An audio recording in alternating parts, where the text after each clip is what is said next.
बूढ़े गिद्ध ने बताया कि बुढ़ापे में औलाद साथ क्यों छोड़ जाती है। बूढ़े गिद्ध ने बताया कि बुढ़ापे में औलाद साथ क्यों छोड़ जाती है। आज का वीडियो बिना स्किप किए सभी को देखना चाहिए, क्योंकि बुढ़ापा तो एक दिन सब पर आएगा। जो आज बालक है वो कल युवा बनेगा, परसों जवान होगा और आगे फिर बुढ़ापा स्वीकार करना ही पड़ेगा। चाहे कुछ भी कर लो, इसमें किसी की नहीं सुनी जाएगी। ऐसा नहीं है कि कोई व्यक्ति अधिक धनवान है तो वो कुछ रिश्वत दे देगा तो बुढ़ापा उस पर असर नहीं करेगा। ऐसा नहीं है कि कोई बड़ा बहादुर है, लोग उससे डरते हैं तो बुढ़ापा उसके डर से उसके पास नहीं आएगा। चाहे कोई ज्ञानी हो, धनी हो, बली हो या फिर गुणी हो, सबके सारे हुनर धरे के धरे रह जाएंगे जब बुढ़ापा आपके ऊपर आएगा। इसलिए यह जानकारी सबको ध्यान से सुननी चाहिए। इस वीडियो से पता चलेगा कि औलाद बुढ़ापे में साथ क्यों छोड़ देती है। इस बात को समझने के लिए हमें इस कहानी को ध्यान से सुनना होगा, लेकिन उससे पहले आप अपनी पूरी सच्ची श्रद्धा से कमेंट बॉक्स में हर हर महादेव, ओम नमः शिवाय जरूर लिखें। साथ ही चैनल को सब्सक्राइब अवश्य कर दें। हे लक्ष्मी माँ, जो भी इस चैनल को सब्सक्राइब करे और इस वीडियो को लाइक करे, उसके घर में कभी भी धन की कमी ना रहे, उसका पूरा परिवार हंसता मुस्कुराता कुशल मंगल रहे। किसी जंगल में एक बड़ा भारी बरगद का वृक्ष था। उस वृक्ष पर हजारों भांत भांत के पक्षी दिन भर किलोल करते रहते थे, या यूं कहिए कि पूरे जंगल के पक्षी उस वट वृक्ष पर विश्राम करने के लिए जाते रहते थे। कुछ पक्षियों का तो वो वृक्ष स्थायी निवास स्थल बन गया था। वृक्ष पर रहकर पक्षी अपार आनंद की अनुभूति प्राप्त करते थे। कहते हैं, जब किसी स्थान पर या किसी व्यक्ति के साथ एक लंबे समय तक रहते हैं तो हमें उससे मोह हो जाता है। इसी तरह उस वृक्ष पर रहने वाले सभी पक्षियों को उस वट वृक्ष से मोह हो गया था। एक दिन की बात है, जंगल में सूखा पड़ गया। कई वर्षों से पानी नहीं बरसा। जंगल के वृक्ष सूख सूख कर मुरझाने लगे। वो वट वृक्ष भी पानी न बरसने के कारण सूखने लगा। सभी पक्षी धीरे धीरे करके उस वृक्ष को छोड़कर जाने लगे। जब वो वृक्ष पूरी तरह से सूख गया, उसके पत्ते, डालियां टूटकर नीचे गिरने लगे, तो उस वृक्ष पर रहने वाले सारे पक्षी उस वृक्ष को त्याग कर किसी दूसरे स्थान पर चले गए। केवल एक बूढ़ा गिद्ध उस वृक्ष पर अकेला बैठा रह गया। उसने देखा कि वृक्ष पर रहने वाले सारे पक्षी एक एक करके वहां से जा चुके हैं। कुछ पक्षियों ने उस बूढ़े गिद्ध से भी चलने को कहा, परंतु गिद्ध ने जाने से मना कर दिया। बूढ़े गिद्ध ने सोचा कि मेरा जन्म इसी पेड़ पर हुआ है, इसी वृक्ष पर मैं खेल कूद कर बड़ा हुआ हूँ। मेरे जीवन के सारे सुख मुझे इसी वट वृक्ष ने दिए हैं। आज जब इसके ऊपर विपत्ति है तो मैं इस विपत्ति में इसे अकेला छोड़कर कैसे चला जाऊं। इस वृक्ष ने मुझे पाल पोस कर बड़ा किया है, दुख सुख में मेरा साथ दिया है। मैं इस वृक्ष का ऋणी हूं। मैं मरकर भी इस वृक्ष को छोड़कर नहीं जाऊंगा। वे लोग बड़े खुदगर्ज होते हैं जो अपने माँ बाप को बुढ़ापे में छोड़कर चले जाते हैं या परदेश में रहकर सुखपूर्वक जीवन यापन करते हैं। घर पर अपने वृद्ध जनों को भूल जाते हैं। ऐसी संतान के लिए धिक्कार है जो अपने माँ बाप के बुढ़ापे का सहारा नहीं बनती। सोचो, जब तुम असहाय थे तब तुम्हारे माँ बाप ने तुम्हारा साथ छोड़ा था क्या? जब तुम बीमार हुए थे तब भी तुम्हें छोड़कर कहीं गए थे क्या? जब तुमने किसी से झगड़ा किया और तुम संकट में पड़ गए थे तो क्या तुम्हारे माँ बाप ने तुम्हें अकेला छोड़ा था क्या? जब उनके मन में किसी अच्छी चीज को खाने की इच्छा उत्पन्न हुई तब उन्होंने वो चीज तुम्हें छोड़कर कभी अकेले खाई थी क्या? आज वे बूढ़े हो गए हैं तो तुम्हें उनसे घृणा होने लगी। तुम्हारे लिए उन्होंने इतना किया, तुम उनके लिए इतना भी नहीं कर सकते कि उनके बुढ़ापे की लाठी बन जाओ। दोस्तों, बूढ़े गिद्ध ने मरते दम तक वृक्ष का साथ ना छोड़ने की कसम खाई। कुछ दिन और बीते तो वो वृक्ष बिल्कुल जर्जर हो गया। उसे दीमक काटने लगी, लेकिन गिद्ध फिर भी उसे छोड़कर नहीं गया। दिन में थोड़ा इधर उधर घूमकर अपना भोजन जुटा लेता था और शाम होने पर उसी सूखे हुए वृक्ष पर आकर बैठ जाता था। इसी तरह से कई रोज बीत गए। जो पक्षी उसे छोड़कर दूसरे स्थान पर चले गए थे, उन्होंने सोचा कि गिद्ध काका अभी भी उसी सूखे वृक्ष पर बैठे रहते हैं। क्यों ना हम सब मिलकर उनके पास चलें और उन्हें समझा बुझाकर अपने पास बुला लाएं। यही सोचकर कुछ पक्षी बूढ़े गिद्ध के पास गए और उन्हें अपने साथ चलने का आग्रह किया। कहने लगे, गिद्ध काका, तुम कहाँ इस सूखे हुए वृक्ष पर बैठे रहते हो? इस वृक्ष का जीवन खत्म हो चुका है। मरे के साथ में मरना कहाँ की समझदारी है? कहते हैं वही जीव का श्रेष्ठ है जिसमें धर्म की हानि ना हो। वही देश श्रेष्ठ है जहाँ कुटुंब का पालन हो सके। ये वृक्ष बिल्कुल जर्जर हो गया है। दीमक इसे रात दिन खाई जा रही है। किसी दिन हवा के तेज झोंके के साथ ही यह गिर जाएगा। फिर तुम कहाँ जाओगे?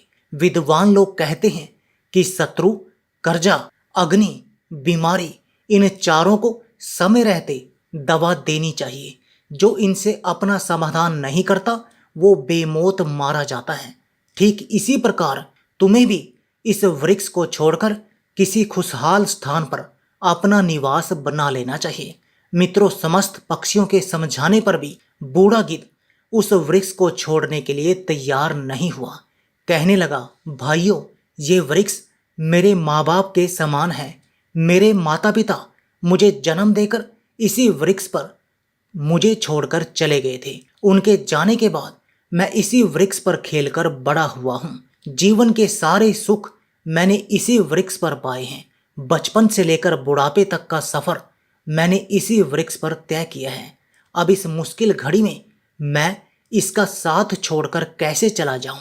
ये मेरी सबसे बड़ी खुदगर्जी होगी। कहते हैं भक्त, सेवक और शरणागत जो ये कहता हो कि मैं आपका ही हूं, इन लोगों को संकट पड़ने पर भी नहीं छोड़ना चाहिए। जो इन्हें संकट में छोड़कर जाता है उन्हें बहुत बड़ा पाप लगता है।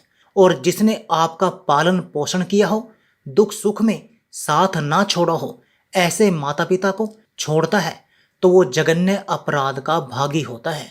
उन संतानों को कभी मनुष्य की योनि में जन्म नहीं मिलता। गिद्ध ने कहा कि मैं अपनी मृत्यु तक इस वृक्ष पर रहूंगा। आप लोग जाइए यहाँ से। गिद्ध की बात सुनकर सारे पक्षी निराश हो जाते हैं। वे लौटकर वापिस चले जाते हैं। कुछ तो कहने लगे, भैया, इस बूढ़े गिद्ध के साथ साथ इसकी बुद्धि भी बूढ़ी हो गई है, इसलिए उसे हमारा समझाना अच्छा नहीं लगता। अगले दिन कुछ पक्षी उसे फिर समझाने के लिए आए, लेकिन गिद्ध ने जाने से फिर मना कर दिया। इस बार सारे पक्षी लौटकर अपने घर नहीं गए। वे सीधे इंद्रदेव के पास पहुंचे और उन्हें सारी बात बताई कि हे भगवान, हम जिस वन में रहते हैं वहां कई वर्षों से पानी नहीं बरसा है। पूरा जंगल पानी से शून्य है। पेड़ पौधे सब सूख चुके हैं। जंगल के सभी जीव जंतु जंगल छोड़कर दूसरे स्थान पर चले गए हैं। पर दुख की बात यह है कि जिस बरगद पर हम लोग रहते थे उसी बरगद पर एक बूढ़ा गिद्ध भी रहता है। हम लोग तो चले आए पर वो गिद्ध उस बरगद को छोड़कर कहीं नहीं जाना चाहता। वृक्ष सूखकर जर्जर हो चुका है, वो कभी भी गिर सकता है। हम लोग उन्हें समझाने गए थे पर वो फिर भी उस वृक्ष को छोड़ने के लिए तैयार नहीं हुए। वो कह रहे थे कि मरते दम तक मैं इस वृक्ष का साथ नहीं छोड़ूंगा। इसलिए हे भगवान, आप स्वयं आकर उन्हें समझा दीजिए, शायद वो आपका कहना मान जाएं। दोस्तों, पक्षियों के निवेदन को इंद्रदेव ने स्वीकार कर लिया और इंद्रदेव उन पक्षियों के साथ उस वन में जाकर उस बूढ़े गिद्ध को समझाने लगते हैं। हे गिद्धराज, मैं देवराज इंद्र तुम्हें समझाने आया हूँ। ये वृक्ष बहुत ही जर्जर स्थिति में पहुंच गया है। इसकी डालियां सूख चुकी हैं। इस पर छाया के लिए एक भी सूखा पत्ता नहीं बचा है और आप भी बहुत बूढ़े हो चुके हो। किसी दिन यह वृक्ष गिर गया तो आपकी मृत्यु हो सकती है, इसलिए इस वृक्ष को छोड़कर किसी सुरक्षित स्थान पर चले जाइए। दोस्तों, इंद्रदेव की बात सुनकर बूढ़ा गिद्ध कहने लगा, हे भगवान, एक बात बताओ, जब मेरा जन्म हुआ था तो मेरे माता पिता मुझे इसी वृक्ष पर छोड़कर स्वर्ग सिधार गए थे। मैं जब असहाय था तो मुझे इसी वृक्ष ने पाल पोस कर बड़ा किया। मैं इसी पर खेला कूदा हूँ, इसी पर रहकर सारे सुख उठाए हैं। इसी वृक्ष पर रहते रहते मैं बूढ़ा हो गया। मेरा पूरा जीवन इसी वृक्ष की छांव में बीता है। आज जब इस वृक्ष पर विपत्ति आ गई तो मैं इसे छोड़कर कैसे चला जाऊं? अक्सर लोग यही करते हैं कि विपत्ति आने पर गरीबी में वे अपने हितैषियों का, अपने बंधु बांधवों का साथ छोड़कर चले जाते हैं। मैं उन मतलबी लोगों की तरह नहीं हूँ। मैं मरते दम तक, आखिरी सांस तक अपने माता पिता के तुल्य इस वृक्ष का साथ निभाऊंगा।